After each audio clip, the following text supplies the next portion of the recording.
परिचय। बच्चों, जीन क्या होते हैं? जीन आनुवंशिकता की इकाई है जो निश्चित लक्षणों की अभिव्यक्ति की जानकारी स्थानांतरित करने के लिए जनकों से संततियों में स्थानांतरित किए जाते हैं। बिल्कुल सही। क्या तुम इस चित्र में दर्शाई गई संरचना की पहचान कर सकते हो? यह एक गुणसूत्र है। तुम सही कह रहे हो। हम जानते हैं कि जीन निश्चित विशेषकों की अभिव्यक्ति को प्रभावित करते हैं। इसी तरह गुणसूत्र भी एक लक्षण की वंशागति को प्रभावित करते हैं।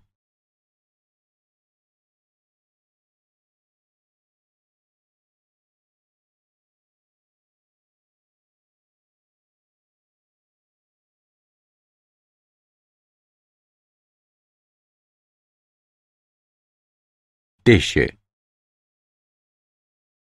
इस पाठ के अंत में आप निम्न करने में सक्षम हो जाएंगे। वंशागति का क्रोमोसोम सिद्धांत समझना, जीन तथा क्रोमोसोम के व्यवहार प्रतिरूप के बीच अंतर करना, सहलग्नता की घटना को समझना, पुनर्योजन की घटना को समझना। 1900 तक मेंडल के कार्य की अमान्यता के कारण। मेंडल का कार्य 1900 तक अज्ञात रहा क्योंकि संचार की कमी के कारण उनके कार्य का व्यापक रूप से प्रचार नहीं किया गया था। स्थायी एवं विविक्त इकाइयां जो विशेषकों तथा एक दूसरे से साथ मिश्रित न होने वाले अलील के जोड़ों की अभिव्यक्ति को नियंत्रित करती हैं। इनके रूप में उनकी जीन की संकल्पना प्रकृति में दिखाई देने वाली सतत विविधता की व्याख्या के रूप में स्वीकार नहीं की गई। मेंडल की गणितीय पद्धति नई तथा अस्वीकार्य थी। मेंडल जीन की उपस्थिति का कोई भी भौतिक प्रमाण नहीं दे सके।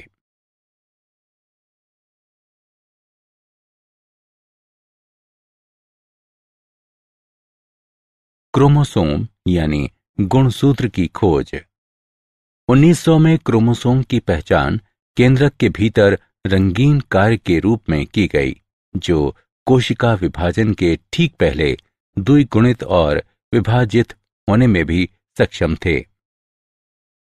परिणाम स्वरूप डी व्रीज, कॉरेंस और वॉन शेरमाक ने मेंडल के कार्यों की पुनः खोज की। सन 1902 में अर्धसूत्री कोशिका विभाजन के दौरान क्रोमोसोम की गति की पहचान की गई।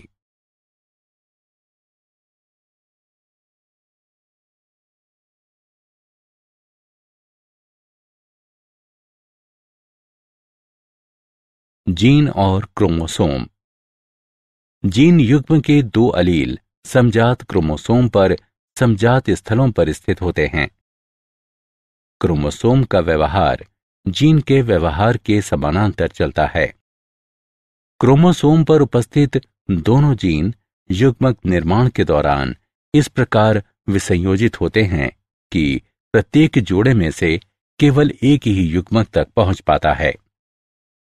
जीन या क्रोमोसोम के युग्म का विसंयोजन एक दूसरे से स्वतंत्र होता है।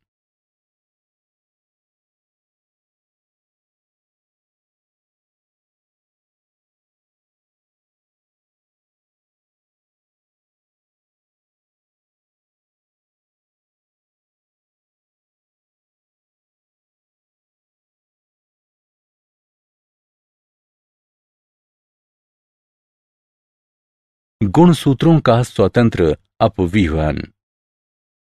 अर्धसूत्रण की पश्चावस्था एक के दौरान क्रोमोसोम के दो जोड़े एक दूसरे से स्वतंत्र रूप से पंक्तिबद्ध हो सकते हैं, जैसा कि आलेखीय निरूपण में दर्शाया गया है।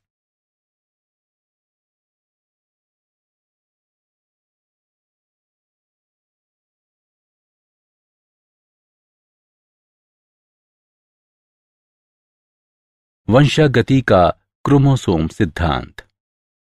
सटन और बोवेरी ने सन 1902 में स्वतंत्र रूप से वंशागति का क्रोमोसोमवाद या क्रोमोसोम सिद्धांत प्रस्तुत किया।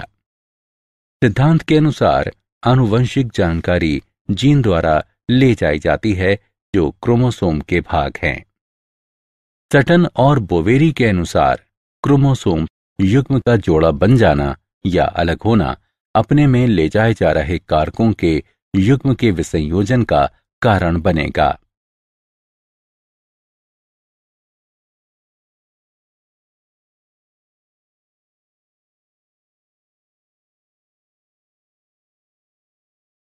वंशागति का क्रोमोसोम सिद्धांत का प्रयोगात्मक सत्यापन।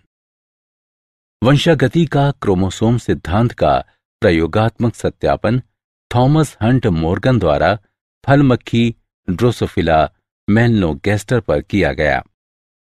ड्रोसोफिला मेलनोगैस्टर ही क्यों? वे प्रयोगशाला में साधारण कृत्रिम माध्यम पर वृद्धि कर सकी हैं।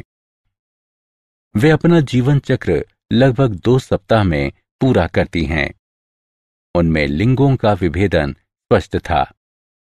इनकी आनुवंशिक विविधताओं को कम क्षमता वाले माइक्रोस्कोप से देखा जा सकता है।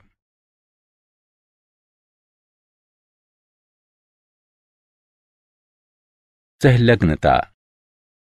सहलग्नता अलील की प्रवृत्ति को संदर्भित करती है जो अर्धसूत्री विभाजन के दौरान एक साथ रहने के लिए समान गुणसूत्र पर भौतिक रूप से एक दूसरे के निकट होते हैं।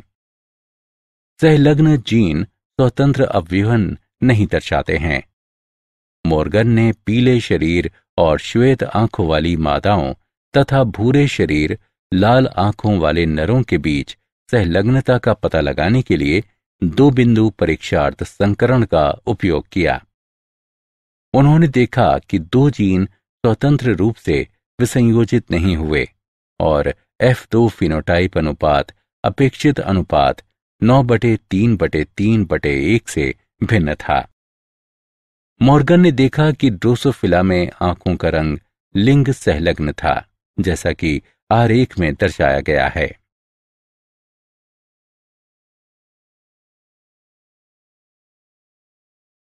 विनिमय। विनिमय समजात गुणसूत्रों के बीच गुणसूत्रों का भौतिक आदान प्रदान को संदर्भित करता है। ये अर्धसूत्री विभाजन एक की पूर्वावस्था में होता है।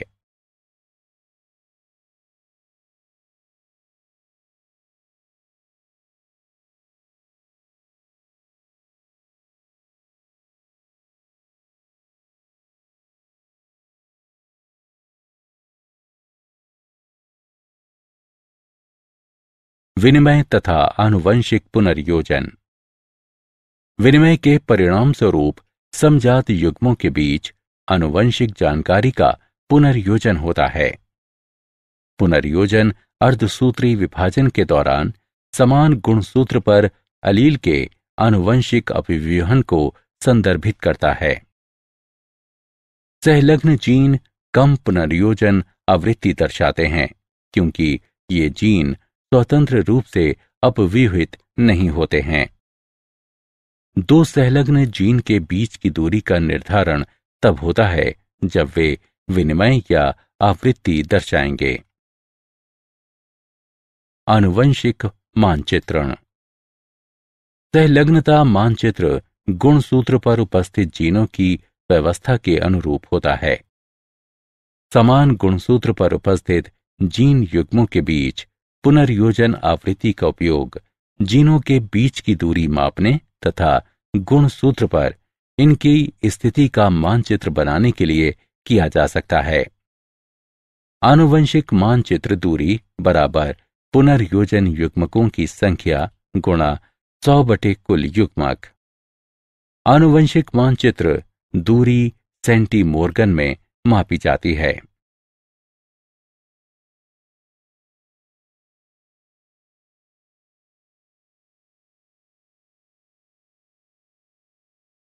क्या आप जानते हैं सहलग्नता मानचित्र का उपयोग हेलियोथिस और हेलिकोवर्पा पीड़कों का प्रतिरोध करने की कीटनाशकों की क्रियाविधि का अध्ययन करने के लिए किया जा सकता है। सहलग्नता मानचित्र एक विशिष्ट विभेद में विशिष्ट कीटनाशक का प्रतिरोध करने में योगदान करने वाले सहलग्नता समूहों की संख्या का निर्धारण और उनकी पहचान करता है। सारांश। आइए हमने जो कुछ सीखा है उसे संक्षेप में दोहराएं। सटन और बोवेरी ने सन 1902 में स्वतंत्र रूप से वंशागति का क्रोमोसोमवाद या क्रोमोसोम सिद्धांत प्रस्तुत किया। सिद्धांत के अनुसार आनुवंशिक जानकारी जीन द्वारा ले जाई जाती है जो क्रोमोसोम के भाग हैं। मेंडल का स्वतंत्र अवयूहन का नियम उन जीनों के लिए सत्य नहीं हुआ जो समान गुणसूत्रों पर स्थित थे। ये जीन सहलग्न जीन कहलाते थे। विनिमय के परिणाम स्वरूप समजात युग्मों के बीच आनुवंशिक जानकारी का पुनर्योजन होता है।